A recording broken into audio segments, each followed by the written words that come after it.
let's get to the top flow of the day. And actually had a loser starting off today, bought tap calls. Actually bought some last week. Those went up about 50% the next day. So the trader was pretty right. Then they bought some more calls, this time the August. Last week they bought the September 70s.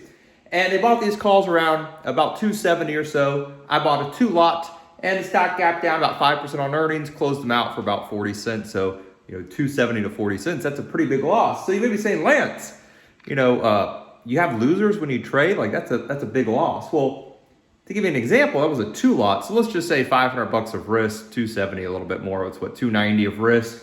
And then I came back, closed them out for 40 cents. So basically lost 500 bucks on the trade.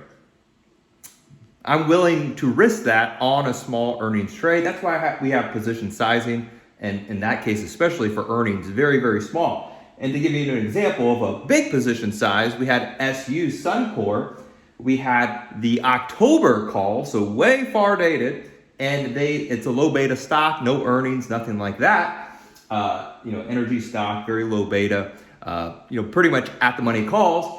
That one, I had a position size of about $5,000, and those calls the next day actually returned around 40 to 44%. So let's say $5,000, 40%, you're looking at about $2,000 right there. So 2,000 bucks minus 500 bucks, still a very nice green week.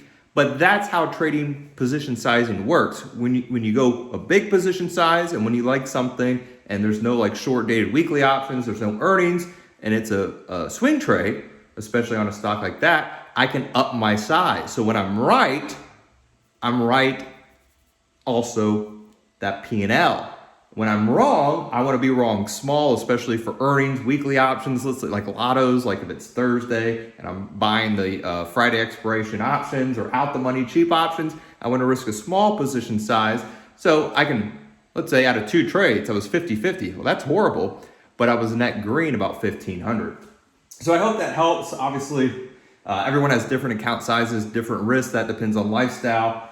And obviously not every trade will be a winner, all that stuff. I got to use a disclaimer because, I got to cover my behind, especially in this industry with a lot of phonies. But very nice opening day. But what are we seeing for flow? We're seeing some Rivian August 27 calls. Rivian is probably my favorite name because Amazon's the biggest backer of them. And then obviously the Amazon fleet. Well, I guess you could say Soros too, but we won't get into all that. But if there's one name that can squeeze, Rivian. It was actually funny. Kramer was talking about the meme stock squeezing in the month of July, and I actually made a video yesterday for members saying, warning, warning, watch out for the crazy squeeze names. And then also seeing some AMD, August 4th, 128 calls with shares around 114. Pretty far out the money, but it's earnings. So I actually bought some of the at the money calls in AMD, and now the stock is actually ripping. It's up about $1 already. And the calls are doing well. So now I got to realize, I bought these calls for $4.50. Now those calls are about $5.50. So my mark to mark is up not only $100, but my total risk now goes from $450 to $550. So I have to know that in my head. Hey, options are a mark to market count. I'm not risking $450 anymore in AMD like I initially was because the options are marking $550. So I'm risking $550.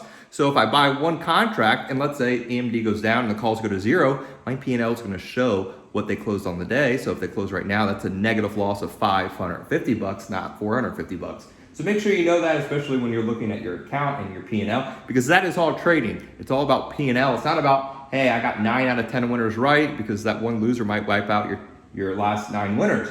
It is about position size. And at the end of the day, what is your P&L? Hope the video helps. Also seeing some AgNat, March 9 puts AgNat. We've seen some MPW, some of those REIT put buying lately. No desire really for that. Had some nice earnings moves. HWM selling off. They bought some puts yesterday. Those puts more than doubled. Uber down about 6% today. There's a lot of Uber put buying and some Lyft put buying. So nice day trading. Even though yes, we do have a loser. Anyone that tells you they don't have losers is probably a liar, some penny stock BSer, and you should probably run as fast as possible, but not me because I am truthful and transparent, and that's why. Like, subscribe, leave a comment, all that stuff in the video. Thanks.